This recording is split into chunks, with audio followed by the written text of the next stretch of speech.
반갑습니다. 오늘은 인과에 관한 말씀을 41장, 42장, 3장, 44장까지 인과에 관한 말씀을 드리겠습니다. 먼저 41장을 한번 읽으시겠습니다. 준비되시죠? 40일 말씀하시기를 인과의 관계를 상생의 인과, 상극의 인과, 순수의 인과, 반수의 인과 등 네 가지로 대별할 수 있나니라. 상생의 인과는 선인 성과로서 인과의 원리가 상생으로 순용됨을 이름이니 그 인연이 서로 좁고 의지하여 모든 일을 원만히 성취하게 되는 좋은 인과 관계요. 상극의 인과는 악인 악가로서 인과의 원리가 상극으로 역용됨을 이름이니 그 인연이 서로 대립되어 여러모로 묘하고 방해하는 좋지 못한 인과관계요. 순수 인과는 자신이 좋은 발심, 좋은 희망, 좋은 소원 등을 세우고 정진하여 좋은 뜻 그대로 소원을 성취하는 등 순하게 받게 되는 인과법이요. 반수 인과는 마음에 교만심이 많아서 남을 무시하고 천한 사람을 학대함으로써 도리어 자기가 천한 과보에 떨어지는 등 마음과는 반대로 받게 되는 인과법이니라 그랬어요. 네 번째, 자기 스스로 공부와 사업에 상을 가져서 이 상 갖는 것이 제일 문제예요. 상을 갖지 말아요. 참 겸손하고 누가 볼 때는 그 대도사님께서는 바보처럼 오라고 바보처럼 남 보기에 바보가 되라고 그랬어요.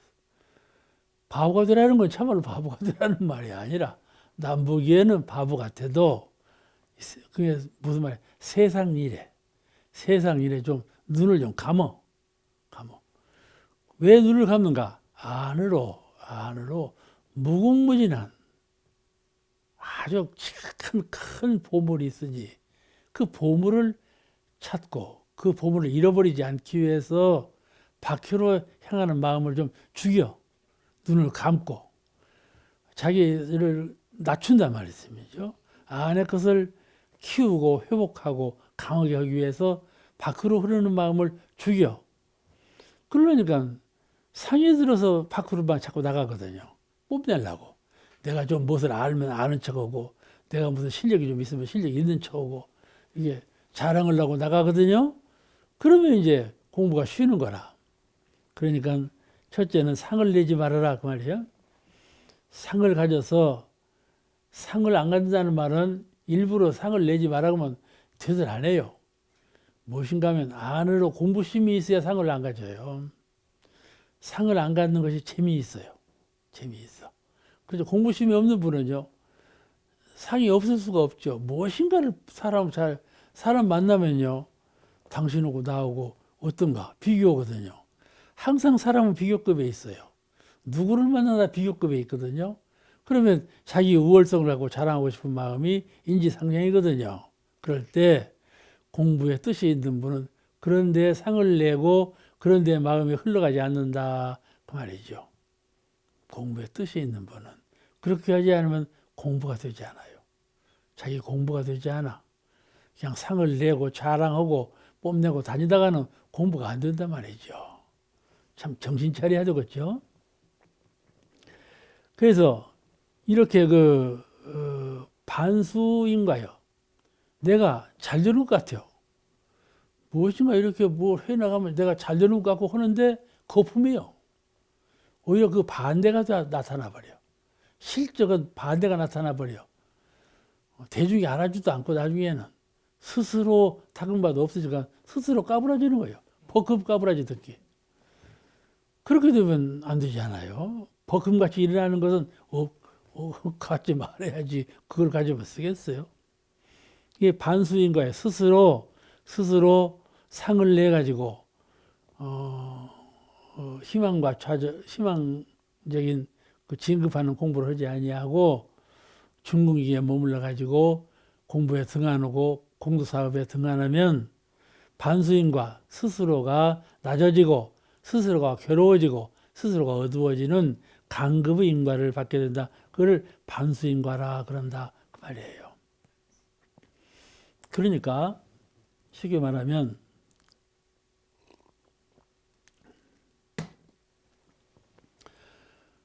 우리가 등불을 갖고 있어야지 어둠이 없지. 등불이 없으면요 무엇이 와요? 어둠이 찾아와요. 나도 깨어 있어야지. 마음이 깨어 있어야지. 깨어 있지 못하면 무명이 깃든다. 내 정신의 세계에 그걸 알아야 돼요.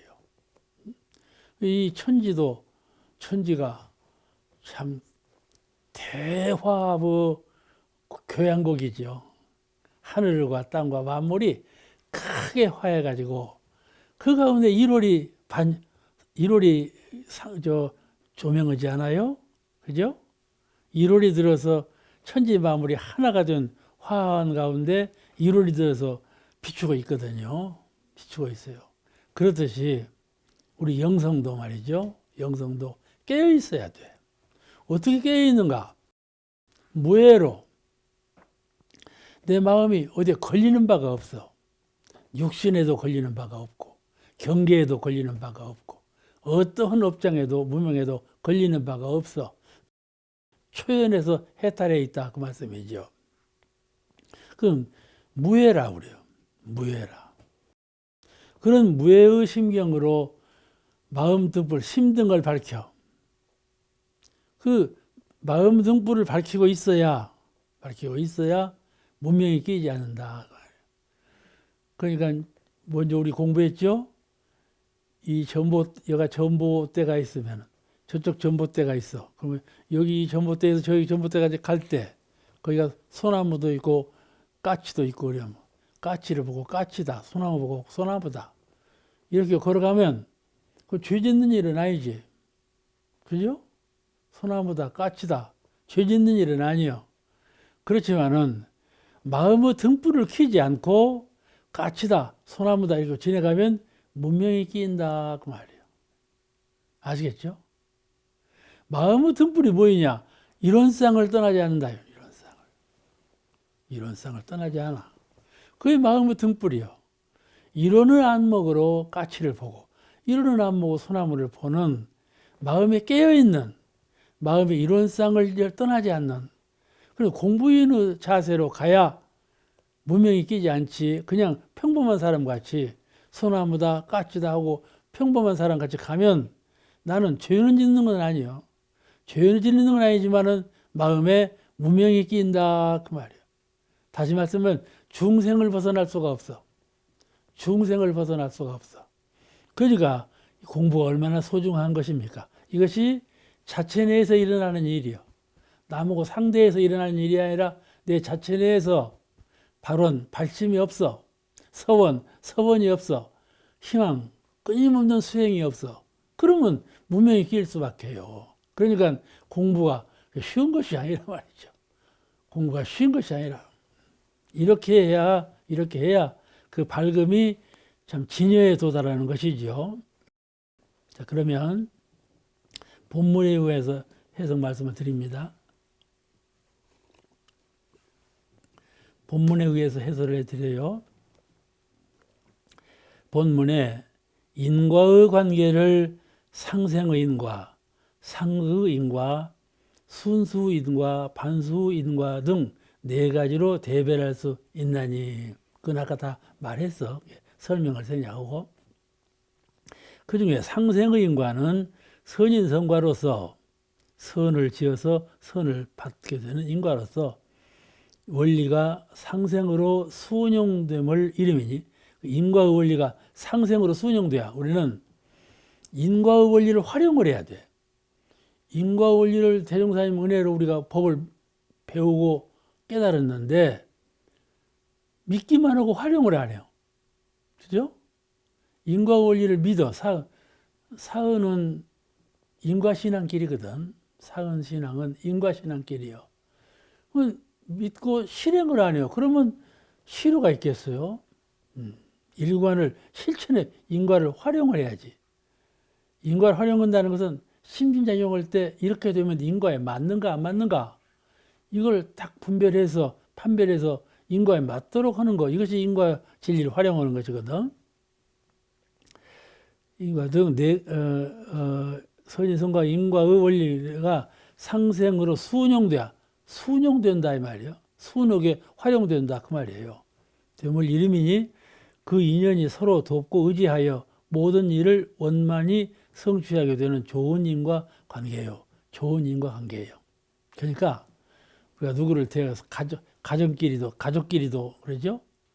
서로 좋은 관계가 되면 그건 좋은 인과예요.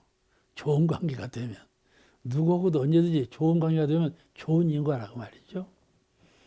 좋은 인과 그 원만히 성취되게 되는 좋은 인과 관계요. 그래서 자 그러면 요즘 이제 국가 봐봐요. 정치하는 사람들 보면은 여당과 야당이 어째요? 한국은 특히 여당과 야당이 싸움 일색이에요. 무엇이든지 반대만 하고 싸움 일색. 협력할 줄을 몰라. 그러니까 가령 나라 정치에 있어서는 여당과 야당의 관계, 사회에 있어서는 노사 간에 회사 직원들하고 거기서 일하는 사람들하고 또 관계가 별로 안 좋아 그렇게. 노사의 관계, 개인에 있어서는 부와 빈의 관계, 부유한 사람과 가난한 사람은 참 너무 가난해. 부유한 사람도 너무 부유하고. 세상에 박근혜 대통령은 천억 빚을 물어내라 심판이 났더만. 그러니 참 얼마나 그 배짱이 커. 아이고 참. 그러니 부는 아무리 치부해도 더 부를 이루고 싶은 마음이 인간 심성이란 말이죠. 그러니 부와 빈의 대립관계가 아주 막연치가 않죠. 대립관계. 그 아주 풀기 어려운 관계. 이런 대립 형태를 벗어나지 못하고 있어요.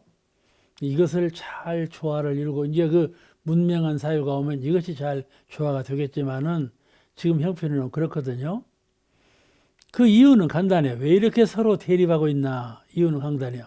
각자가 자기 편의 권한과 책임과 정당성을 주장하면서 남을 배려하지 않는 사고에 있어 저쪽을 배려를 안 해요. 저를 나같이 생각을 해주질 않아. 그러죠? 근데 우리가 견성오도하면 성품을 깨달으면 이 성품의 세계를 보니까 저하고 나하고 하나구나, 같은 거라구나. 이렇게 예측이 되니까는 서로 이제 그 자리리타, 그 정신이 솟아나는 것이죠. 그런데 하나인 이치를 모르니까 나는 나요, 너는 너로 해서 서로 자기 권한, 자기 책임, 자기 정당성 이걸 자꾸 주장한단 말이죠. 그리고 다른 사람을 배려하지 않는 그런 사고 속에 살고 있기 때문에 이런 일이 벌어지는 것이다. 또 하나는 상생의 진리관을 갖지 못해. 진리관이 없어. 우리는 신앙인이니까 사은의 은혜 속에 사은의 윤리 속에 상생의 은혜로 살자. 이런 관념적 신앙적 관념이 있잖아요. 그런데 보통 사람들은 그런 관념이 없죠. 이게 상생의 진리관을 갖고 있지 않아. 한 가족이 됐으면 어떻게 해서라도 싫은 일이 있거나 역경이 돌아오거나 어떤 일이 돌아올지라도 서로 상생으로서 하리라 하는 속의 신념, 진리적 신념. 이 신념이 있으면은 좀 아픈 고난도 좀 참아져요. 좀 마음에 싫은 것도 돌려지고. 이렇게 그런 좀 이렇게 둥글둥글 돌아가는 맛이 있잖아요. 근데 그런 신념이 없으면 자꾸 대질리죠. 삼각형, 오각형이 대질리고, 강과 약이 대질리고. 그러니까 그 상생의 진리관을 가져야 한단 말이에요. 그 상생의 힘이 얼마나 큰 것인가. 우리는 이 상생의 원리라고 말은 그러지만은 그것을 실제로 응용해서 활용해 보면 처음에는 이 사람하고 협력하는 것이 별로 큰 것이 아니에요. 그렇지만은 그 협력하고자 하는 마음이 있어가지고 협력하면 엄청난 협력이 이루어진단 말이에요. 그런 협력이 이루어지는 거예요. 이게 처음에는 작은 것이지만은 그것이 길이 열려가지고 자꾸 불어나면 아주 커지는 것 아닙니까? 이게 그 상생이라고 하는 것이 얼마나 큰 위력을 은혜 세계를 창조하는가 하는 것을 잘 깨쳐서 작은 일자리에서 작은 생각을 돌릴 자리에 돌리면 그냥 이 해결될 일을 그때 해결 못하고 그냥 딱 되질려 가지고는 자꾸 그렇게 되면 이제 그 사이가 좋을 리가 없죠. 그러니까 진보 그 결실인가를 그냥 상호 진보의 길인가 그죠. 상호 진보의 길로 나아가야 돼. 상생의 진료관을 가져서 서로 간에 진보하는 길로 나아가야 된다. 이것을 믿지 않아. 모르고 믿지 않고. 그러니까 그런 그 관계가 안 좋은 관계가 일어나는 것이죠. 또 본문에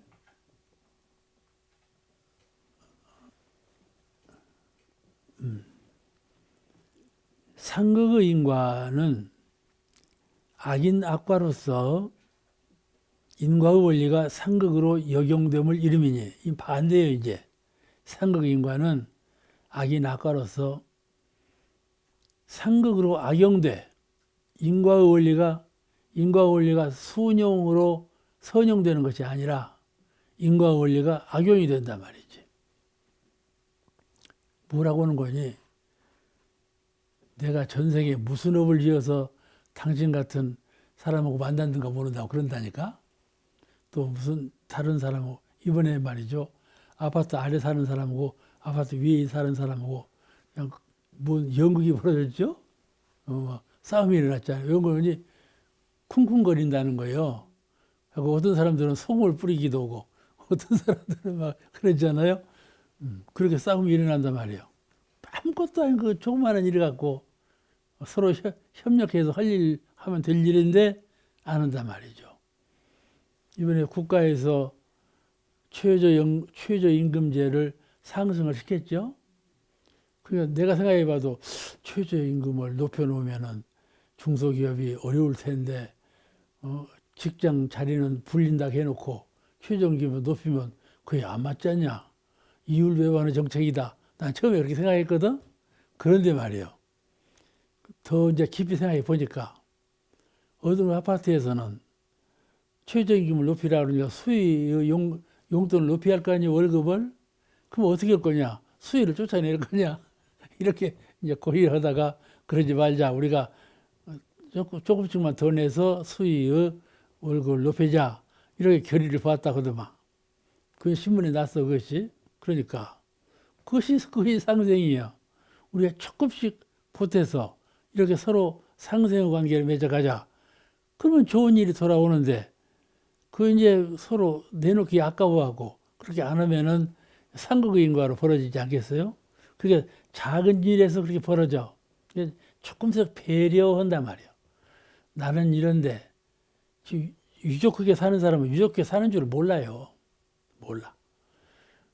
아주 아프게 사는 사람은 세정을 몰라. 그러니까 악인 악과로서 인과의 원리를 상극으로 역용하는 것. 그렇게 되면 인연이 서로 대립되고 여러모로 비호하고 방해하는 좋지 못한 인과가 이제 일어나겠죠. 이것을 상극의 인과라 한다. 사람은요, 태어날 때부터 사생체질이라는 것이 있어요. 우리가 그렇죠? 양체질이냐, 음체질이냐, 태양이냐, 태음이냐, 막 그러죠? 이제 제가 노인이 되니까요. 젊을 때는 그런 것 저런 거 생각 안 했는데 지금은 자꾸 이제 그런 것도 생각이 나요. 뭐 음식을 가려 먹기도 하고 이렇게 자꾸 건강을 위해서 마음이 바꿔지긴 하는데 이와 같이 사상 체질이라는 것이 나온다. 사상 체질이라는 걸 갖고 나왔단 말이에요. 그럼 바꿀 수가 없죠. 또 소녀의 기질적 소양을 하고 있어요. 예, 마음이요. 기질적으로 타고난 기질이 있단 말이에요. 그 이제 본래 전생부터 익힌 습관이죠. 그런 것을 잘 조절할 줄 모르고 그런 소양을 조절을 못해. 그래가지고 특성이라고는 갖거든요. 특성을 가령 체질상 특성을 갖고 또 타고난 성격상 특성을 갖고 여러 가지로 사람끼리 서로 다른 특성을 가져. 그래가지고 이런 것들이 다 전생부터 연속된 인연관계 속에서 이루어진 것들이죠. 체질화된 것들이에요. 이루어진 것들인데 저도 이제 체질상으로 본다면은 태양하고 소양하고를 겸은 그런 체질인 것 같아요. 소양으로 보면 소양도 같고 태양으로 보면 태양도 같고 그런 체질인데 이런 체질을 왜 받게 되었나? 꼭 부모로부터 받은 건가? 생각을 해보니까요. 그렇지도 않은 것 같아요. 소양 체질이 될 만한 소양으로서 심성을 썼는가 보다. 그런 생각이 들어요. 가만히 맞으면 제가 하는 걸 보면 아주 세밀해요. 주밀하고 정확하고 대담한 일을 잘 못해요. 그러니까 그런 것을 그 마음 써버릇한 대로 자기의 그 체질상 성격도 닮아가는가 보다, 굳어지는가 보다 그런 생각이 들더라니까요. 그러니까 그런 체질을 가지면 몸도 그런 방향으로 따라온다 그런 뜻이죠. 그래서 사상 체질을 말하는데 어쨌든 간에 오늘 말하는 것은 서로 특성을 가지고 있다 그래요. 그래가지고 특성 있는 사람끼리 서로 이렇게 만나면 안 좋죠 이제. 그 조절할 수가 상호 조절이 잘 안 되고 그 특성대로 하니까 서로 싫은 마음이 나지 않겠어요? 이래서 상극으로 만나거나 상생으로 만나거나 이 업보 윤회의 길을 가게 돼야 이런 것들이 서로 잘 부딪히고 또 조화를 이루고 이러는 머리에 업보 윤회가 일어나게 되었단 말이죠. 그래서 평소에 평범한 인연관계일지라도 경계를 당해서 욕심이 바라거나 상대방을 불이 의롭지 못하게 보거나 이러면 마음이 어쩌겠어요? 마음이 거슬려. 마음이 다 거슬리거든요. 순하게 바라지 않아요. 이런 인과법이 이런 심리적인 생각이 일어난단 말이에요. 그런 에 따라서 이제 상극의인과 상생의인과 상극의인과 또 순수의인과 반수의인과 등으로 이렇게 나누어진다. 특히 그 순수의인과는 자신이 좋은 발심, 좋은 희망, 또 그 서원 등을 세우고 정진해서 좋은 뜻 그대로 소원을 성취하는 그런 그 순하게 바라게 되는 그런 인과법이다. 그런 말씀이 본문에 나와 있어요.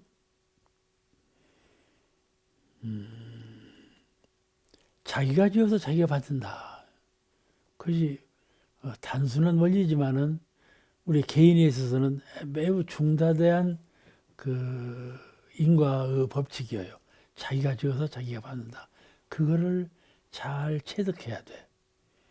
인과법칙이라고 보면 꼭 남하고 나하고 관계에서 이루어진다 이렇게 생각하기 쉬운데 그 실은 자기가 지어서 자기가 받는다. 그 원리를 잘 체득해야 자기 마음을 자기가 조절하고 자기 체질을 자기가 조절하고 자기 기질을 자기가 조절하는 자기 수행의 길이 그래 열려요. 모든 것을 자기 본위로 자기가 근본이 되어 있다는 것을 주체 생각으로 가지면 다 다스려지는 길이 열린다 그 말이에요. 자기를 다스릴 수 있는 길이 열려요. 그래서 해복간에 초심을 일으켜 그래야지. 그 초심을 원력으로 바꿔. 꼭 그렇게 해야지. 원력을 바꿔요. 그래서 자꾸 이제 굳히면은 정성으로서 정진하면 초심과 같이 좋은 결실을 맺게 되는 것이죠. 그걸 이제 순수인과라 그런다고 말이에요. 이 마음을 공부하는 분은 다 알고 있는 일이죠. 자기 마음의 결실처럼 눈에 보이지 않고 마음에 잡히지 않을 때가 많아요. 내가 마음 공부를 하고 있는데 마음 공부 어느 정도가 되었는가 하는 것이 눈을 감아도 정신의 세계가 내가 마음 공부가 이만큼 되었구나 이렇게 잘 보이지 않아요. 또 그 마음에 잡히질 않아요. 이렇게 됐던 것이 이렇게 되었구나 하고 확실하게 마음에 잡히질 않아요. 그러니까 공부를 하고 있으면서도 내가 얼마나 진급하고 있는가가 자신감이 없다고 말씀이죠. 그런데 우리 그 성품의 원리, 이 자체 내에서 일어나고 있는 인과의 원리는 절대로 그렇게 불분명하지 않아요.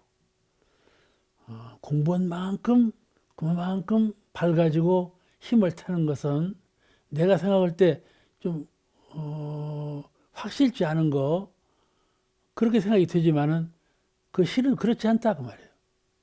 내가 공부하고 그 안으로 마음을 닦은 만큼 절대적으로 마음이 밝아져 있으며 마음이 강한 힘을 타고 있다.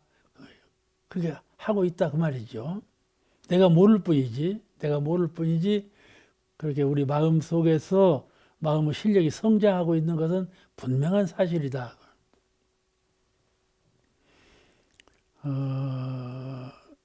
우리가 그 해가 동천에서 솟아오를 때 보면은 제가 이제 옛날에는 사진을 찍었어요. 작품 사진을. 그 새벽에 이제 식구들하고 같이 떠나는 경우가 있어요. 새벽에 떠나요. 좀 깜깜할 때. 그러면 식구들이 다 좋아해요. 그냥 경치 좋은 데로만 구경을 데리고 가니까 좋아해요. 그리고 이제 가면은 깜깜하죠. 깜깜할 때 가서 이제 거의 이제 그 사진 찍을 만한 자리에 가면 미명이 조금 통이 틀려고 해요. 그때 깜깜하지만은 미명이 나타나고 민명이지만은 태양이 솟아오르지 않아요? 그건 아주 짧더라고요. 준비 기간은 깜깜한 밤에 가는데 태양이 솟아오르는 기간은 참 짧아요. 그렇게 돼요. 깜깜할 때는 내가 마음을 닫고 있을 때 깜깜한 칠흑 같은 밤 같다니까요. 그런데 마음이 밝아올 때는 상상할 수 없이 빠르게 밝아온다 그 말이에요. 제 말 알아들으시겠습니까? 마음의 밝음이라는 건 그래요. 그렇게 내가 딱 느낄 만큼 그렇게 마음이 밝아졌는가를 몰라요. 그런데 밝아질 때는 확연히 밝아져요. 왜냐하면 꽃도 그러지 않아요. 꽃도 처음 맺을 때는요. 꽃망울이 맺었는가 몰라요. 다 망울려 갖고도 한참 있어요. 그다음 필 때 팍팍팍팍 피버려요. 그러는 것이니까는 이 내장된 저축된 실력이라는 것은 속에 갈라져 있지 내가 인식하지 못해요. 그랬을 뿐이지 우리가 이렇게 계속해서 마음 공부를 해가는 것은 내 마음의 광명이 회복되는 것에 굉장한 실력을 갖추고 있다. 이런 자긍감을 가지시면 좋습니다. 밝아질 때는 쉽게 밝아져요. 왜냐하면 이 한 단계에서 변화되는 거는요, 금방 변해요. 음식도 그러지 않아요? 가만히 두면 하루 이틀은 괜찮아요. 근데 변할 때는요, 그냥 순간적으로 변해버려요. 그죠?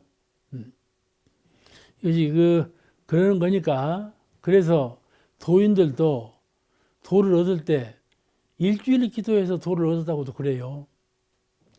근데 그렇게 쉽게 얻는 것 같아요. 쉽게 얻는 것 같아요. 근데 도인 되는 것도요, 이 폭이 심해요. 부처면 다 부처냐 아니고, 부처의 부처님은 그 광명함과 위력 가지신 것이 층이 천층만층이라 그 말이에요. 예. 모든 법이가 다 그렇습니다. 모든 법이가 다 그래요. 이렇게 어디서 어디까지는 뭐 이렇게 딱딱 정해져 있지 않아요. 그런데 이 정신이라는 것은요. 그러니까 뭘로 깬다는 말이 그 안에 나오는 거예요. 오랫동안 저축에 있다가 탁 깬다는 말은 그런 말이거든요. 정신 밝아지는 것도 영 안 밝아지는 것 같은데 밝아져 버린다 그 말이에요. 그 정신이라는 그렇게 묘한 거예요. 그러니까 중간에 이렇게 그 마음을 굽히고 내가 실력이 쌓였나 안 쌓였는가 의심할 것이 없어요. 계속해서 공부해 가시면은 마음의 광명은 분명히 밝아져 오고 있는 것이니까 그렇게 믿으시면 좋습니다. 해가 동천에 솟아오를 때하고 똑같아요. 그 전에는 아주 칠흑 같아요. 그런데 솟아오를 때 그 짧은 시간에 팍팍 솟아오른다고 말씀이죠.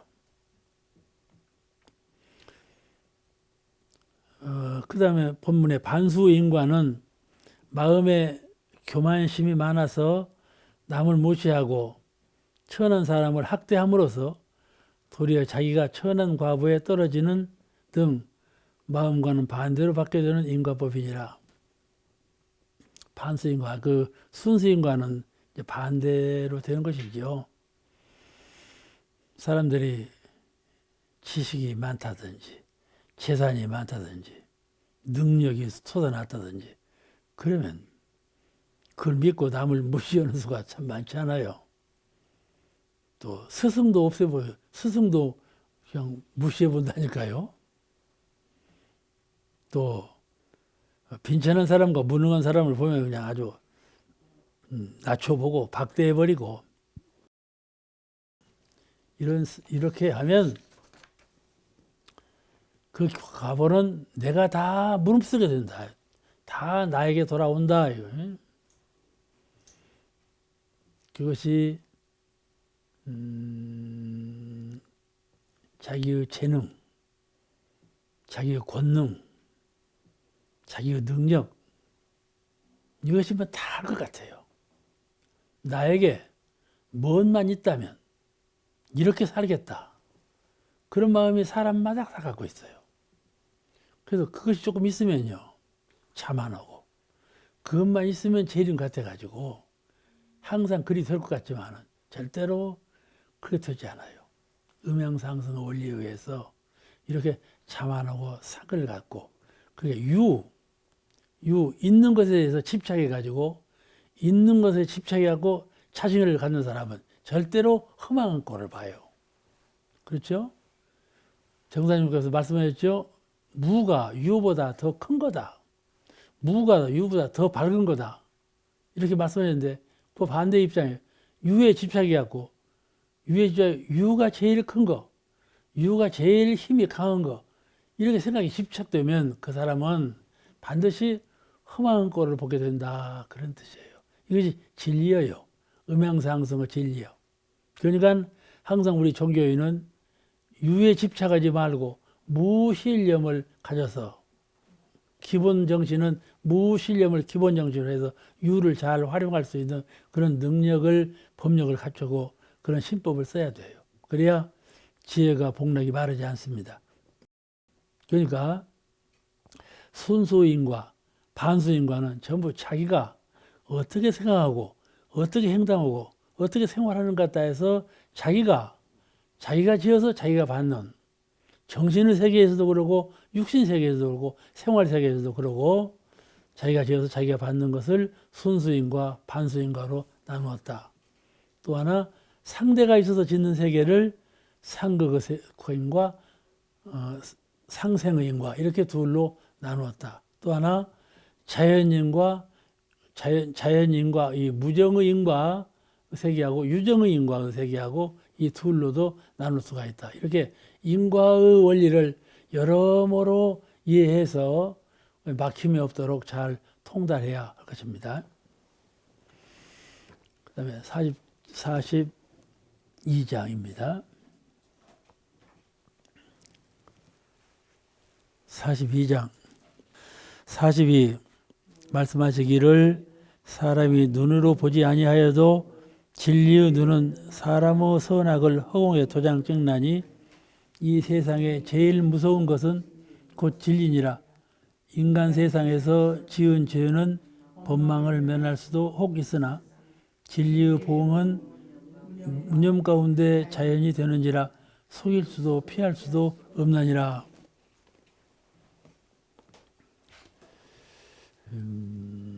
이게 이제 진리도 눈이 있다고 말씀이죠. 다 보신다고 말씀이에요.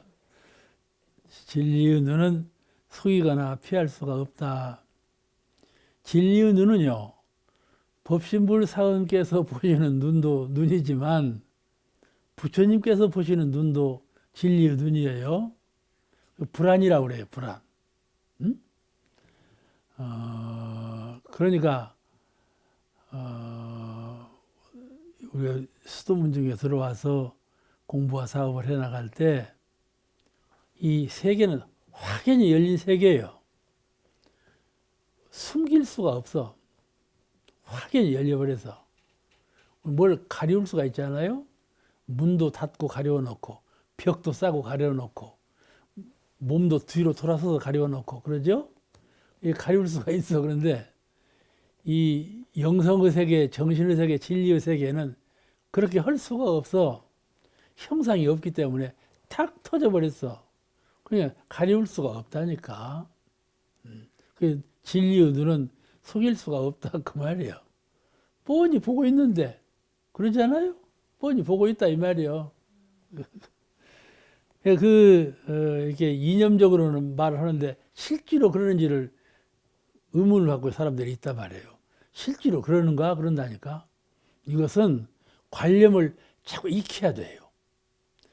첫째 깨닫는 것은 내 안에 그 공정정지의 광명을 체득을 했으면 뭐 이것은 뭐 달리 변명할 것도 없이 다 알지만은 이런 경지에 이르지 못했으면 자꾸 그렇게 생각해 버릇해야 돼. 생각해 버릇해야 돼. 그냥 무심히 살면 안 돼. 그 경지를 몰라요. 자꾸 생각해서 관념적으로 익혀야 돼. 확연히 열린 세상이다. 가령 걸어가면서도 소나무가 있고 저 사람이 있고 돌이 있을지라도 다 하나로 협동된 세상이다. 이 생각을 가져버려도요. 그러면 탁 열린 세계에 내가 사는 거예요. 그게 천인의 세계예요. 천인의 세계. 천인아수라 있죠? 그 몸을 받지 않고 천인의 세계는 그런 세계예요. 그래서 진리의 눈은 속이거나 피할 수가 없다. 피할 수 없는 것도 당연하죠. 오늘 그 말씀인데 진리의 눈은 무의식 가운데 보아 알고 무의식 가운데 보응한다. 의식이 없는 가운데 보아. 우리는 생각이 있는 가운데 보지 않아요? 그렇지 않아요? 눈을 뜨고도 의식이 없는 사람이 눈을 뜨고 본다면 보일까요? 안 보이죠? 의식이 있으면서 눈을 뜨어야 보이죠. 눈만 뜨고 의식이 없으면 안 보일 것 아닙니까? 멍청하게 있는 거죠. 그죠? 근데 의식이 없이 본다 그 말이에요. 진리의 눈은 생각이 없이 보는 것은 하자가 있고 잘못이 있을 수가 있지만은 의식이 없이 보는 것은 뭐 그대로 보니까 뭐 조금도 틀림이 없다 그 말씀이죠. 또한 보응을 해요. 그렇게 볼 뿐만 아니라 그에 따라서 다 보응을 한다.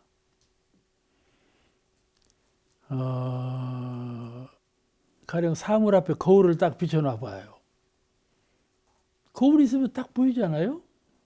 그 가운데 장애가 있으면 안 보이지만은 장애가 없으면 거울이 있으면 딱 보이는 것이죠. 그렇게 보이는 것이죠.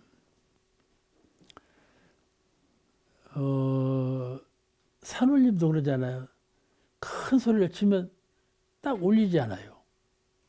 중간에 걸리는 것이 없으니까 산울림이 딱 울려오지 않아요? 이렇게 거울에 비치는 것처럼 산울림이 울려오는 것처럼 이렇게 무의식 가운데 보이고 무의식 가운데 보응한다 이 말이에요. 거울도 산도 다 무정한 물건이죠. 그러나 다 보이고 다 울려온다 그 말이에요. 이것이 사가 없기 때문에 정확해요. 그래서 이걸 도장 찍는 것처럼 그렇게 한다고 그래요. 도장은 여기다 찍고 여기 찍고 똑같이 찍지 않아요? 똑같이 찍어. 조금 더 이제 빗끌림이 없어서 꼭 그대로 된다 그 말이죠. 그 이유는 그 진리적인 원인은 우리가 다 아는 바와 같이 이론의 공정영지의 과학명이 그야말로 도장처럼 그대로 알고 비추기 때문에 그렇게 표현한 것이에요. 시민이라고도 표현하고 도장을 찍었다고도 표현하고 그렇게 표현을 해요. 똑같다 그 말이에요.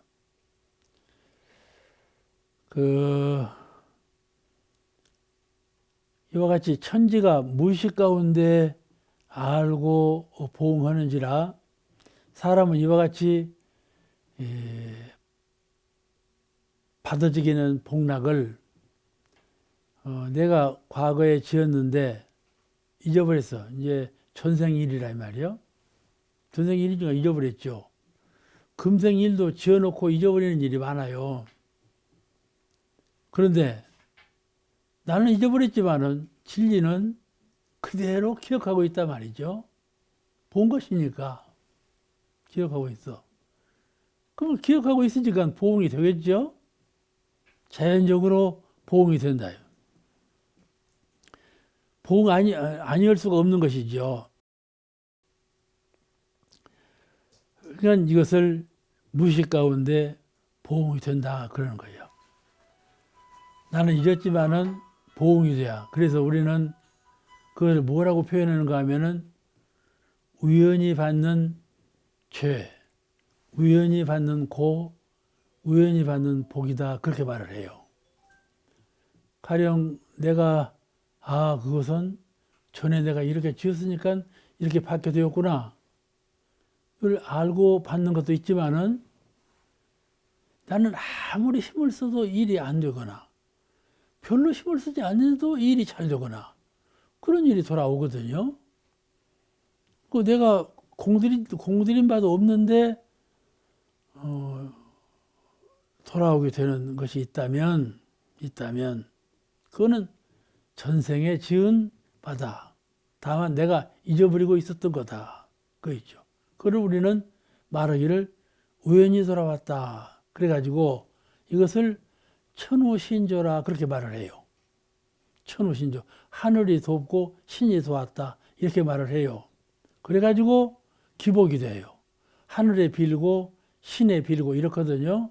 천우신조로 되었다 하고 하느님한테 빌고 신한테 빌고 그렇게 빌어요. 그 우연히 돌아오는 복과 고에 대해서 이렇게 알고 있기 때문에. 그러나 이걸 진리적으로 잘 알게 되면 그러지 아니하고 모두 그 전생에 내가 지은 바가 나는 잊어버렸는데 돌아오는 거다 그 말이에요. 내가 잊어버린 가운데 돌아오는 거다. 왜냐하면 천지는 무의식이에요. 무의식 가운데 식이 있어. 그런 식으로 하지. 이게 천지께서 신께서 진리께서 너 이거 가져라. 너 이거 가져라.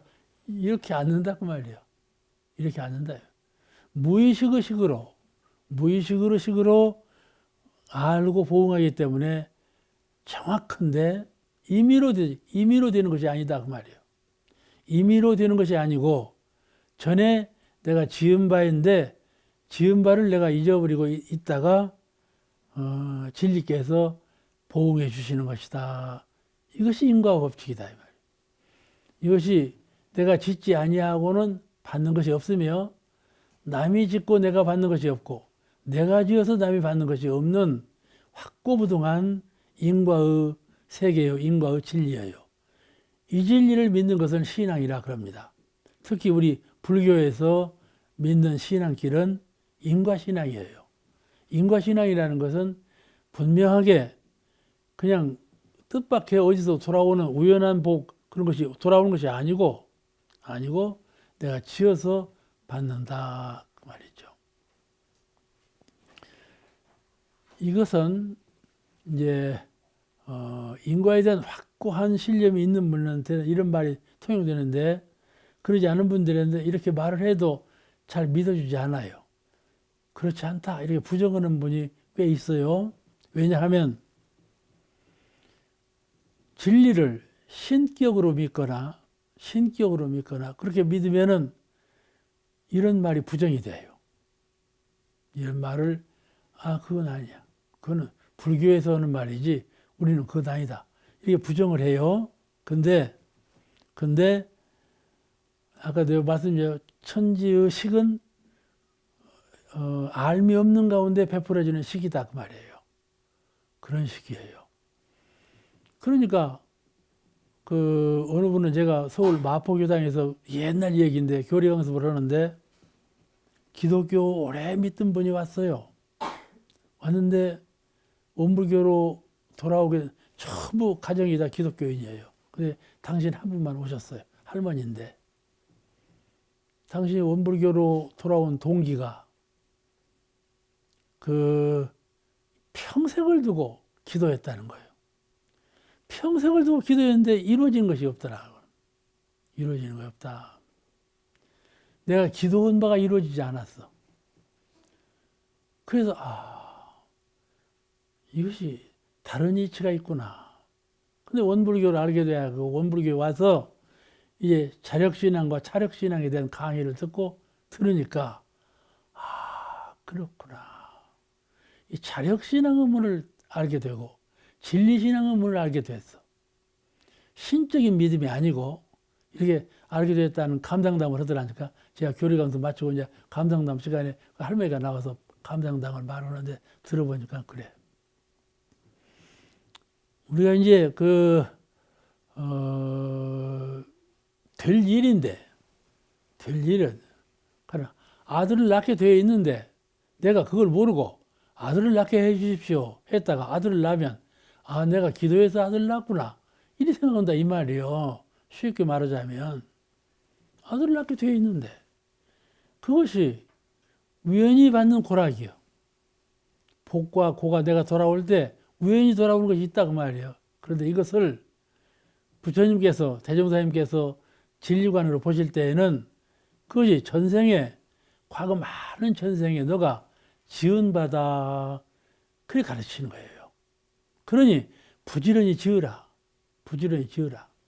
짓지 아니하고 바라지 말아라. 짓지 아니하고 바라지 마라. 생각으로 몸으로 짓지 아니하면서 자꾸 부담스럽게 기도만 하면 진리가 부담스러울 일이지요. 그럴 일 아니겠습니까? 그러니까 지은 바대로 받는다는 것을 가르치는 것이 불교예요.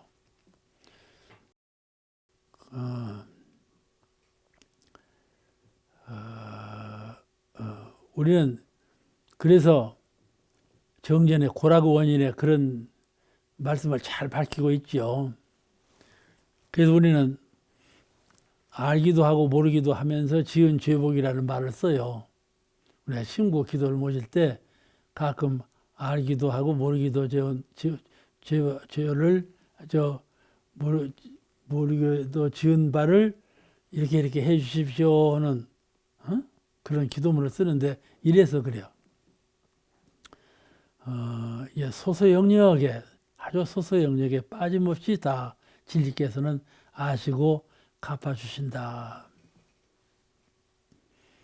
그런 뜻의 말씀을 이 장에서 하고 계시는데 진리의도는 속이거나 피할 수가 없다. 그런 말씀을 하신 거예요. 이 말씀을 믿음으로 이 말씀을 믿어야 하는 거예요. 믿음이 없으면 이런 말씀이 다 허공에 떠버리죠. 믿음으로 잘 받들어야 돼요. 이런 말씀을. 오늘 말씀 여기서 마치겠습니다. 감사합니다.